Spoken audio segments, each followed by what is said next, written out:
તો નવરાત્રીને હવે ગણતરીના જ દિવસો બાકી છે, ત્યારે ખેલૈયાઓ માટે મહત્વના સમાચાર। ખેલૈયાઓ રાત સુધી રમી શકશે।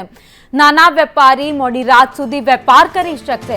પોલીસને ખાસ સૂચના અપાઈ છે, નાગરિકો જવાબદારીપૂર્વક ડીજેનો ઉપયોગ કરે। મુખ્યમંત્રીશ્રીના માર્ગદર્શનમાં આ બધા જ મધ્યમ વર્ગીય વેપારી, નાના વેપારીઓ, દુકાનોવાળા, રેસ્ટોરન્ટવાળા એનો ધંધો ચાલી શકે તે માટે પોલીસને ખાસ સૂચના આપવામાં આવી છે કે 10 દિવસ થોડો લોડ વધારે લઈને બી રાજ્યના સૌ નાગરિકો ઉત્સાહપૂર્વક નવરાત્રી બનાવી શકે તે માટેની ચિંતા કરવામાં આવે।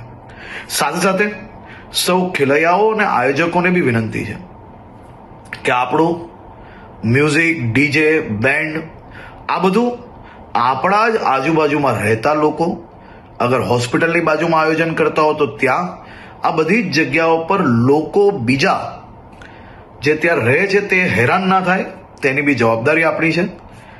આપણા રાજ્યની અંદર મોડે સુધી ગરબા તમે રમી શકો તે માટે ભૂપેન્દ્રભાઈ પટેલની સરકાર દ્વારા સંપૂર્ણ વ્યવસ્થાઓ કરવામાં આવી છે, પરંતુ સાથે સાથે એક જવાબદાર નાગરિક તરીકે તમે બી સૌ લોકો પોતપોતાનો ફરજ અદા કરશો તેવો મને 100% વિશ્વાસ છે।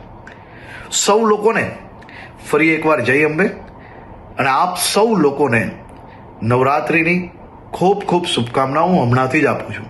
નવરાત્રિમાં દિલ મૂકીને આપ સૌ લોકો મા અંબેની ભક્તિ કરી શકો તેવી આપ લોકોને ખૂબ ખૂબ શુભકામનાઓ।